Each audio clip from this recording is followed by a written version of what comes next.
nandito tayo sa P6. Good morning sa mga client owner namin dito. Master Dindo, good morning. Good morning. Sige. Bali, hindi pa masyadong bumubuti yung panahon. Pero eto, hindi umuulan dito ngayon. Sabayan na natin ang vlog. Masyado kami maaga ni Kuya Dindo rito. Si Kuya Rigor papunta na rin dito. Ito nga po pala, hindi natin maipahakot gawa ng, alam niyo naman, syempre bumagyo ng buong linggo. Pero papaschedule ko na to bukas or sa Lunes. Basta mainit na yung panahon. Hindi rin po kasi pabor dun sa maghahakot ng panambak. Kawawa rin po kung ipipilit natin ipahakot. Tapos ay papasegregate ko na po to yung basura at saka yung panambak. Pati ito amin din po to. Hiniwalay po namin yung mga plastic at saka yung kalakal. Bali dito inumpisa na yung pagmamasilya. Dire-diretso na po yan dyan sa kabilang side. Tapos dito naman yung general cleaning and retouching kami. So tiningnan namin yung iba mga problema rito. Kadalasan talaga yung sa bintana. May pumapasok na tubig. Ngayon okay na. Maraming salamat din kasi ite-turn over natin to. Na-test na po talaga siya sa mga ulan. So wala na tayong magiging problema.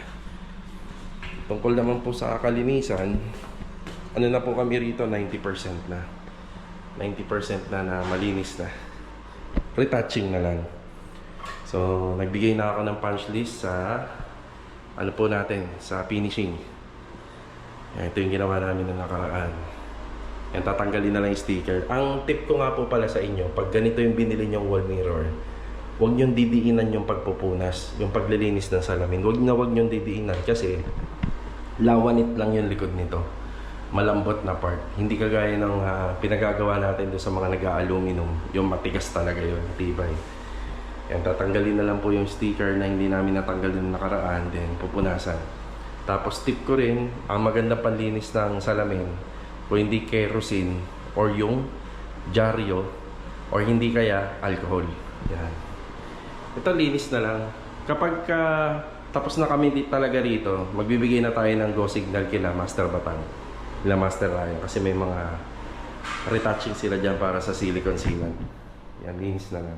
Tsaka pala baka malibago kayo kasi si ma'am, nakita niya yung video ko na nakaraan, pinapaputi niya na lang po yung handrail. Mas maganda naman. Ang concern ko kasi rito, pagka hinahawakan kasi, lalo na pag madumi yung kamay. So ano na lang po to, hanggang second coating pa po to. Ang kulang pa, ay mas maganda, diba? Yan. Alang yan, linis na lang. Tapos bukas, araw po ng linggo, magpapapasok po tayo para tuluyan na po itong sa natapos yung mga retouching natin. Then ang tubagin na lang is yung general cleaning. Ayan yung wall mirror, kinabit natin. Ganda. Yan, dito may problema. Yan. Tinagtad na namin ng sealant to. Ganito rin yung mga naging problema namin sa mga naging project namin na ganitong unit. Ito po kasing palitada dyan. Halos papasok dito, hindi palabas. Dapat yung mga ganyan, mga schedule for window, itong mga pader na to dapat nakaslant para yung tubig hindi papasok dito. Kaya re-retouch na lang ni Kuya Dindo to. Kaya may pasahan kami. Pero ngayon, inabot namin tuyong-tuyo. Okay na. Yan, tapos yung sa mga aircon yan, linis na lang. Retouching na lang po yan. Halos okay na kami rito. Yan. Retouching na lang po.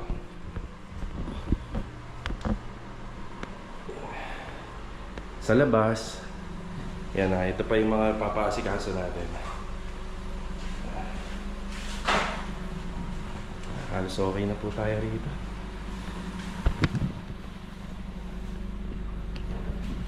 Una na ako, Kuya Dindo ha. Hintayin mo si Kuya Rigor, parating na yung maaga pa naman eh. Okay. Namin yung sir, pwede ba? Oo, sige. Para mabawas-bawasan na. Oo, sige. Bale, ito nga pala yung update dito sa bahay. Ay, si Master Jojo, good morning. Hi, morning. Tsaka si Adonis, good morning. Good morning. Yan, ito yung pintuan. Galing po kay Kuya Jason. Ito isa. Pero itong isa ho kasi, stock namin to na 60 cm. Ito sana yung gagamitin ko doon sa project namin sa Block 9 Lot 14 sa phase, phase 3 noon. Pero nag-decide ako aluminum yung ipakabit doon. Kinausap ko si client. Kaya nagkaroon ako ng isang sobra nito. Yan. Diba? Hindi man lang pareha yung pinakakulay niya. Okay lang naman sa amin yan dito. Dito lang naman po sa bahay eh. Diba? Yan, natural varnish lang yung kulay niya. Tapos ito, balaki pa repaint ni Mrs. Yan, dito banda. Pero yung loob, natapos na po nila yan. Yung ilan sa mga naging project natin na hindi natin mabigyan ng deployment, syempre dito ko na lang po muna sila pinagawa sa bahay para hindi sila mawalan ng trabaho. Yan na. Ito yung isang kwarto. Pero itong kwarto na to, tinanggal muna namin yung division niya. Yan, tinanggal namin. Doon sa marunong ka magbukas ng likod. Ito lang yung susinan. Yan, likod ng Suzuki. Tapos may sobra akong mga wall-fluted panel. Ayan. Pakinabangan pa natin. Ito sa sambang project natin to. Ilagay sa phase 4. Yung project natin sa phase 4. Yun yung magandang row house din na may 2 kwarto. Yan. Ganda na. Tapos yung ginamit nga po pala namin kulay dito is yung So Opulent by Davies. Yan po yan. Yun nga lang, medyo hindi na bumagay yung yung tawag dito. Yung Korean blinds niya kasi kulay green. Dati kasi kulay green yung kulay ng pader. Yan, kinakabit na lang ni Master George.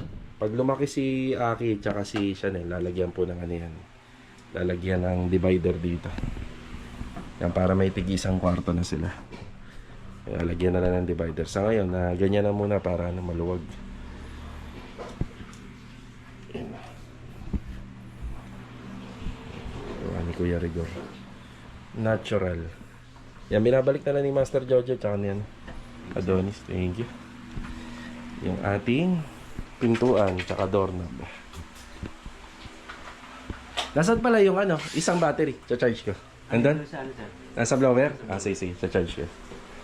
Ito muna yung update dito sa bahay. Okay na yung loob. Kung hindi bumagyo, hindi pa magagawa yun. Yung bumagyo kasi kaya nagawa. Ha?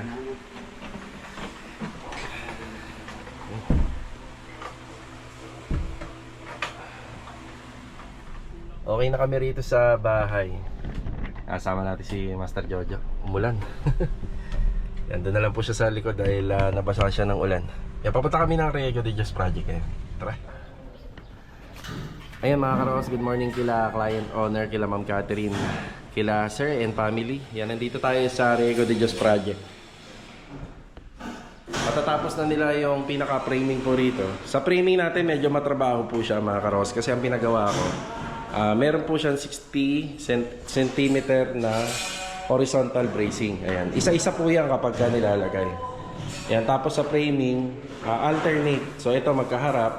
Yung susunod na layer, magkatalikuran. Susunod magkaharap. Yan. Ganyan po yung standard na paglalatag po nito. Tapos ganito po siya. Ang ginawa natin dito, ganito yung pinaka-installation ng horizontal. Tapos naka-level po siya para hindi po siya masyadong magagalaw. Matigas po siya. Ayan, bali, pinadouble check ko dito kay Master Jojo yung mga outlet na additional. Tapos sinabi ko na rin po sa kanya yung mga location ng cabinet. Kuya Boy, good morning po Kuya Boy. Kuya Boy, ikaw na bahala doon sa hardware ha. Yan, kulang po. Hindi, nag-chat na ako sa kanya. Alam na po, iniintay ka nga doon. Nagkulang na po kami ng wire dito na number 12. Si Kuya Boy na lang po ang kukuha doon sa hardware store. Dito si Bilog. Good morning, Bilog. Good morning. Yan, medyo maganda yung natin. Malaki yung hallway natin. Kaya kahit magkaroon po ng magkaroon po ng mga partition na habang wala pa po yung mga yung mga pinto, maliwaliwanag pa. Pero pag may pinto na yan, didilim na. Tapos ito, ngayong araw, pinapa-priority ko kailangan master batang ko. Na kailangan malagyan ng bintana. Dito si Marvin, good morning. Good morning. Good morning. Yeah. Partition. Tapos dito may additional atang ipagagawa si client. Hindi lang ako sigurado kung matutuloy. Meron na tayong abang para sa ilaw. Yan. So magkakaroon ng loft dito. Bali sa loft ang ginagawa namin, dinidivide lang po namin yung taas. So 130 po yan kasi 260 divide to 130. Kailangan yung tao pag nasa taas hindi mauntog yung ulo niya. Tapos yung location din ng cabinet and additional mga outlets. Patingin ko naman mo yung drawing mo. Tapos dito, yan po kasi yung kaso, napasok yung tubig. Kaya gusto ko nang palagyan po ng bintana. Kahapon, masama yung pakiramdam ni Kuya Philip pero nandito siya ngayon. Good morning, Kuya. Kaya naman, no? Di ba maapekto ang gawa natin dyan, Kuya? Di naman. Maganda pa rin. Eh. Ito na.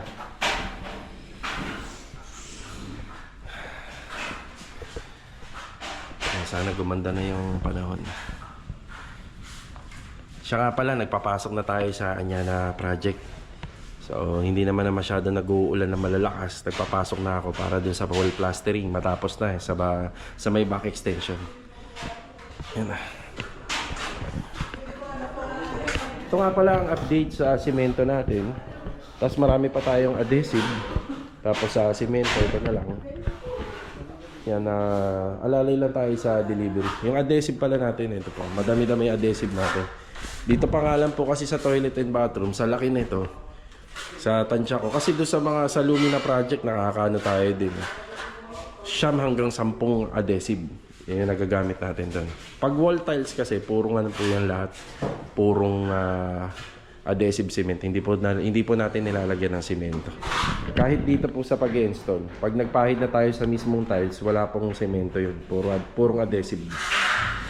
Yan. Pang ano yan? Pang overall tiles. Skin coat. Kaya skin coat mo, ilang bag na lang to ha? 4? 4. Alalay ka ha? Magsabi ka pagka ano. Sige. Okay, sige. Huli ko na yung wine mo. Sige, makisuyo na lang Kuya Boy ha. Salamat po. Buo lang kasi kanina, kaya hindi ako tumulong. Oo. Yan na. Lista lang kamo yung Kuya. Alam naman niya na yan sa akin yan. Sige. Ang update dito sa Riego de Dios project. Yan. Yung cob ceiling Kuya, hindi mo pa ba maano to? Tapos ko muna kasi. Okay, sige. Tapos mag-ano ka na rito. Pagka tumigas na, Sige, okay. Cob ceiling. Ang priority ko kasi pagdating sa pintura, lagi tayong kisame. Kung may pipinturahan sa kisame, yan ang unang tinatapos. Yung kisame palagi. Susunod dyan yung mga pader.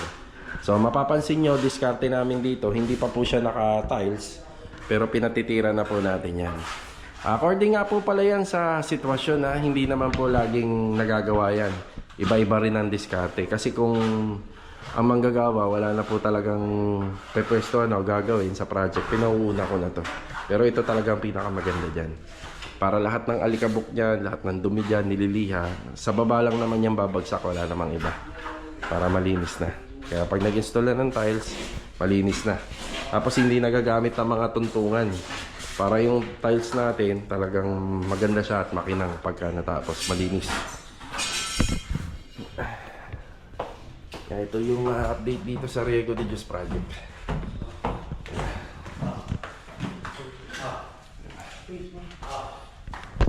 Yeah, kaya boy, thank you Salamat.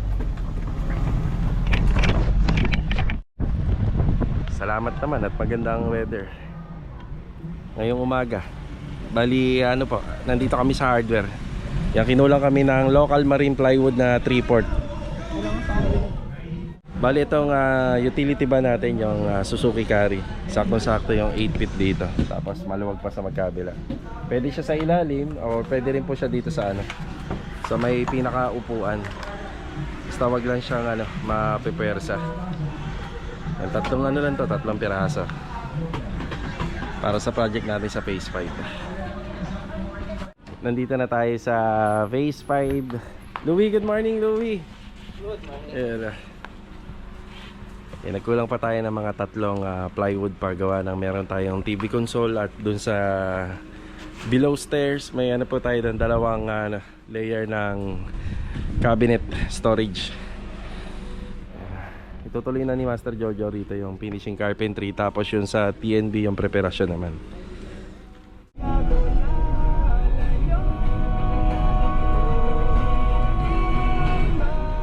ito mga karos, break time muna tayo. Ito, pag-usapan po muna natin itong ating Suzuki Utility Caravan.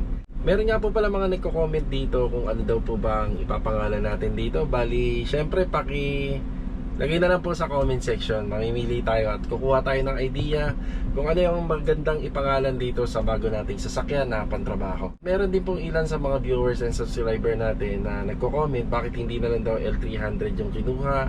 Mas mura daw ba ito? Ano po daw ba ang mas maganda? So ito, magbibigay tayo ng konting idea para na rin po sa mga viewers natin. Itong Suzuki Utility Caravan ay year model siya na 2025. So gas type po siya, pero single aircon lang po siya. Kung sakaling gusto nyo po itong ipa-dual aircon, dito maglalagay po tayo rito sa loob. Kaso nga lang, baka gumastos pa po kayo na mahigit na 50,000 para magkaroon lang po rito. Actually, yung aircon na to malamig na. According nga sa mga una na nakabili, sa mga agent at sa mga may experience na nakabili po nito at nakahawak, na malamig po ang aircon nito. Yan, maganda po, para ka nasa opisina. At syempre, malaki din po yung kanyang loob dito sa harapan. Yan. Ang problema nga lang dito, itong part na to ay open talaga. So open siya. Kanina kinausap ko na sila Master Batang at sila Master Ryan. Gusto ko palagyan ng sliding to. Kahit gawa na lang po sa aluminum, glass and aluminum. Tapos kailangan clear lang din po yung glass para kahit pa paano nakikita natin po yung likod. Yan, may mirror po tayo rito. Yan. Bali, ang details nga po pala nito mga karos, para makakuha ka, kailangan mo lang po ng 88,000 cash all in financing. Tapos ang monthly po nito ay makabot po ng 15,000 mahigit. So sa mga gustong kumuha. Tapos syempre, hindi ko mapaliwanag lahat kung ano mga kailangan. Kontakin nyo na lang po si Sir Manuel. Ayan, lalagay ko po rito sa screen natin. Siya po yung tumulong sa amin. Less hassle na. Wala po kaming mga pinuntahan na area. Nung okay na po, siya na po yung nakipagkita sa amin. Then yung unit, kung ano po kayo, kung busy kayo, siya na po mismo maghahatid sa location nyo. Pero kung gusto nyo naman, pwede nyo naman pong kunin sa mismong kasa nila. Siya nga pala, pinaka SRP nito ay sa 700,000 plus. Mga nasa 730 plus. Pero kung dadirect kayo rito kay Sir Manuel, makukuha nyo na lang to ng parang nasa 700. Kayo na po mag-usap. Conforme pa yon sa mga mapagkakasunduan nyo pa, itanong nyo na lang po lahat sa kanya. Siya nga pala, ang pinakadahilan kung bakit ito ang kinuha natin na unit, para na lang din po sa mga nagtatanong at nagko-comment. Marami po kaming mga kilalang mekaniko at marami rin po kaming kilalang mga auto shops na mga veterano na nanggaling na sa iba't ibang kumpanya kagaya ng Toyota, Mitsubishi. Isa lang po ang masasabi nila dito, mas okay to kaysa sa ibang mga leading brand. So yung ibang mga leading brand na lumalabas na parang ganito, na utility van, ito ang mas maganda sa ngayon. Pero bukod pa doon, kung abot pa ng presyo mo, meron pa namang mas magaganda pa. Basta kung kaya pa ng iyong budget. Siya nga po pala, ito lang po yung kaya nating budget, kasi monthly nito mababa, SRP nito mababa din. Pero ang kagandahan dito, kapag kinuha mo siya ng nag-amortization ka lang, nagma-monthly ka lang, pag nagkaroon ka po ng pera at kaya mo na siyang bayaran lahat ng isang bagsakan, pwede naman po. So ayan, sa mga nagtatanong at saka nagko-comment bakit ito yung kinuha natin, bakit hindi yung ganun. So yung iba, naitanong ko na nga talaga sa mga mekaniko bago po kami bumili.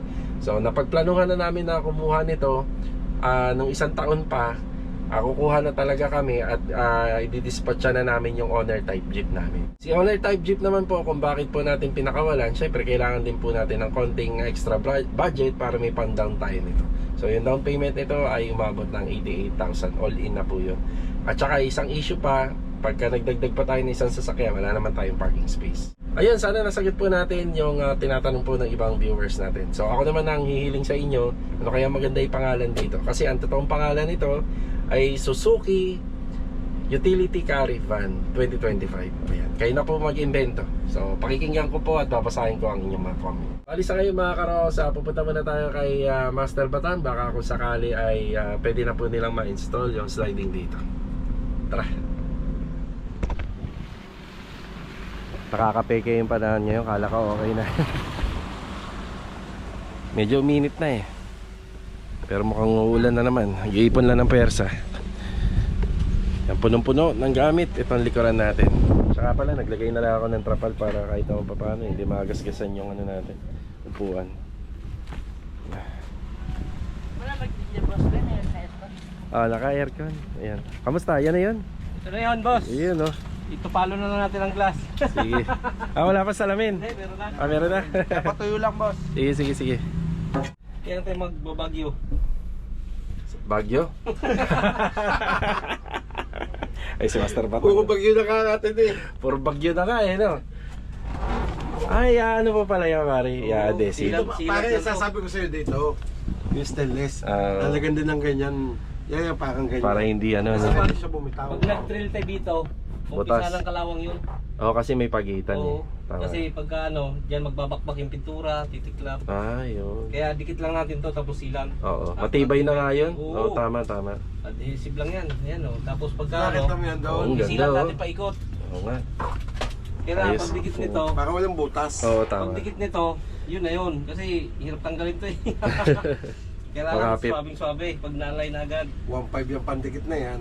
Yun, oh. In-order pa namin sa TikTok to eh. Pandikit pa lang yan, oh, pare. 1.5 na, no? 1.5. Gwapo pa tagagawa. Diyan banda, malamig-lamig eh. Kaya po, kaya po! Oh! Pigil ang kakapatan yan! Ayan, didikit na. Pantay mo. Naka-vlog. Yung pangitan, doon sa ano, doon sa itim. May ano naman yan, pare. Tawag dito, may guide na eh. May guide na eh. Ah, yun, oh. Yun. Tapos na. Silan, kaibigan. Ito. Isisilicon sealant na. Ito yung magpapadagdag tibay, silan. Pero yan, matibay na yan. Oh, yung dyan pa lang, no? Nga, ganyan mo nga. Hindi mabilalaglag eh. Ano? Kaya mo muna kumapit, kumuha ang basahan. Baka mamaya pag nanak mo yung malaglag. Subok na yan. Ilang salamin ang kinapitan yan. Ah, pare. Tandado. Sakto-sakto lang. Tsaka may foam no. Hindi mainit to. Oo. Ito. Alam mo mainit? Ito, nandito makinan yan eh. Oh, Doon tama. sa Tama, upuan. tama. Mainit. Dito. Hindi, nandito rin. Nandito, Mainit. dito ang mainit. Ang Yan. iba dyan pa, kilalagay mo nga ng ano, yung sa palagay sa Oh, yung sa jeep, yung parang tsinelas. exhaust. Yan. Yung gayong foil. Doon Yun sa yan. makimaka, sa ilalim ng makina. Tahimik ang makina yun. No? Kala ko, Bukas aircon. kala ko hindi na andar eh. Smooth na smooth. Yung mga gumagawa talaga ng aluminum, magagaling magpahid nitong silicone, no? Ano kayo sikreto nyo niya, ba? Daliri. Daliri. Pag ano, yun ang nagpapatibay para pasok sa loob. Tama, Akin, tama. malapot ang clutch ito, no? Oo, bago Hindi na eh. pala yan dyan sa upuan, ito na mismo, no? Yan na yan, oo. Lalapit-lapit ka nga lang, ano? Kaya nga. Alam mo na ito ganda dyan. Tansyado naman, pare, kasi nagdadrive tayo owner eh. Oo nga. Oo. Baka sumabit sa hanger, pare, mabiting ka. Pultang, no? Ay, mag-umpisa ka dyan. Malambot, no? Yan. Atos, saan yung 20? Jalaos, tabi! Tabi o, pakisuyo na lang po, pakisuyo po. Pakabot. Ano yung salamin, no? Huwag ka masyadong malikot dyan, mahilo ka dyan. Pre, parang nasa bahay lang, ah. Paano to pare? Paano to? Hindi, ano yan, pare? Charcoal yan. Para hindi mabaho. Yan ang purpose yan. Yun o. Yun, no? Parang nasa bahay lang, Parang ah. revolusyonin. Special yan eh. Nagasgas ang tambote niyan. Special yan eh. Yun, Galing kay ganda, oh. Bosley yan eh. Oh. Oh, ano yung Ayos. kikil. Tanggalin natin yung matala. Ayos, yung ayos. Pasahero. Ayos ba? Oh. Lamig oh. Ow! Tapos sumalamig na ngayon. Lalamig na gusto yun. Ayos yan. Tingin ka, pare, tingin ka. Kaya ka. 1, 2, 3. Yun, oh. Nasa paint center ako ni Kuya Johnny, pero hindi yan yung pinunta natin. Itong Graphics Mania. Yan, katabi niya. Dito ako nagpapagawa ng sticker. Yun nga lang, yung layout ko kasi dati na nabura po nila. Kaya hanggang ngayon wala tayong sticker. So alam niyo na yan dahil meron tayong utility van. Lalagyan po natin yan ng seating capacity, not for hire, private, ayun. At saka magpapalagay din po ako ng Lee and Aki TV Vlog sticker dito. Yan, dito natin ilalagay.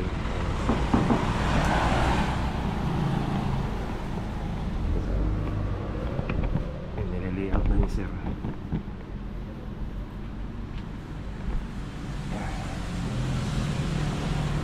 Baka plain pa kasi ng sasakyan. Kaya required po yun. Sa mga viewers natin na alam nyo na po yun. Diba? And dito lang yan sa katabi na shop ni Kuya Johnny. Kuya Johnny! Kuya Johnny. Oo. Yan, bali piniprint na. Mamaya makikita na natin yung sticker.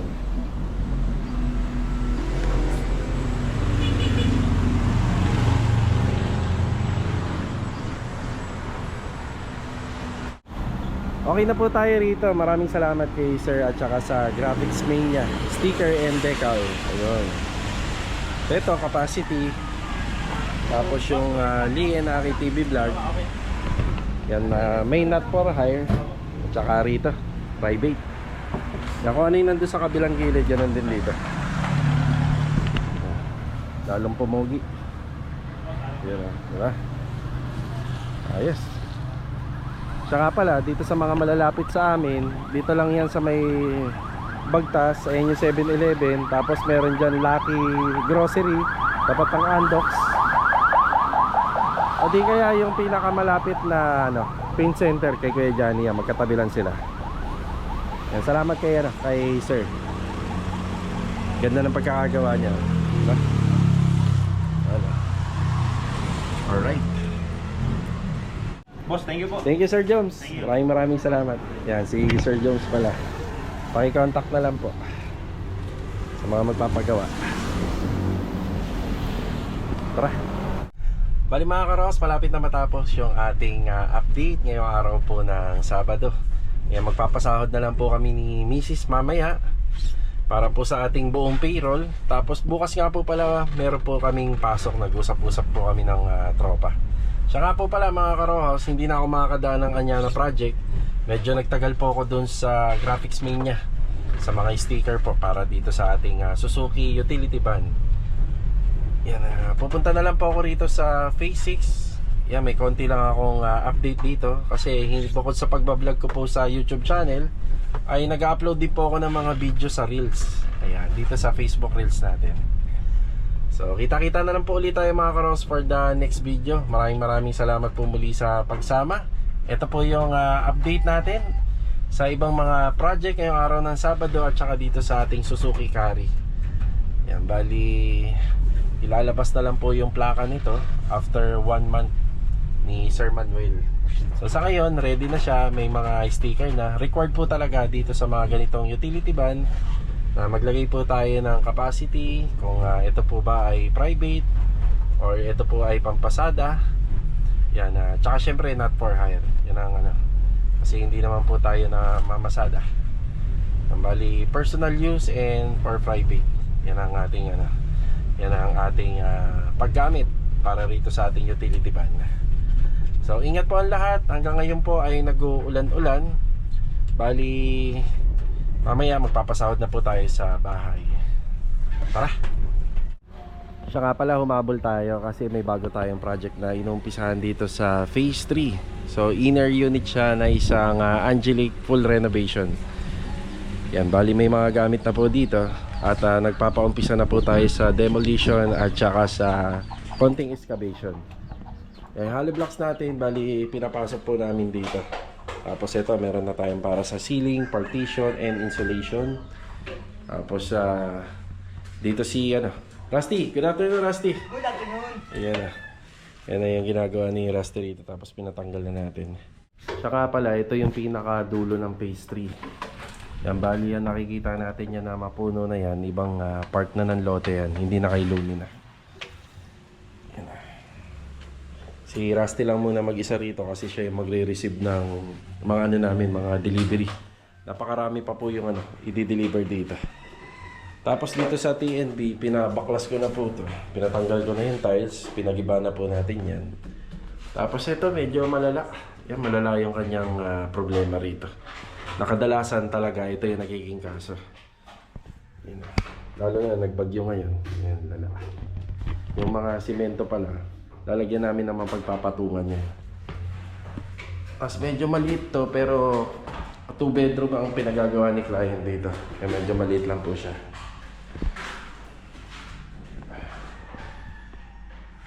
May problema rin dito. Yan yung problema dito. Maganda yung bintana niya. Yan, naka-design na kasi may exit. Yan na.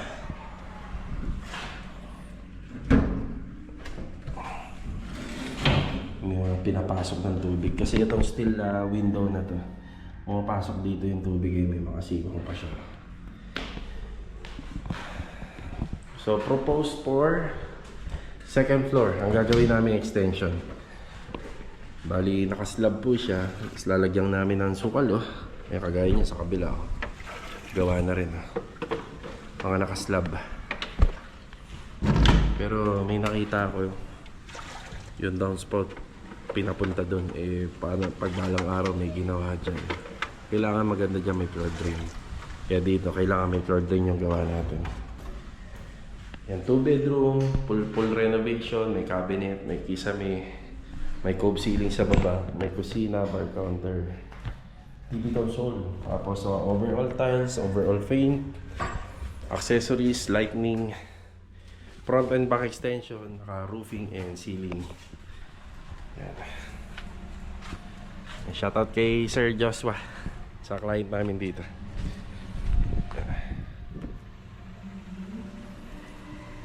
Alright.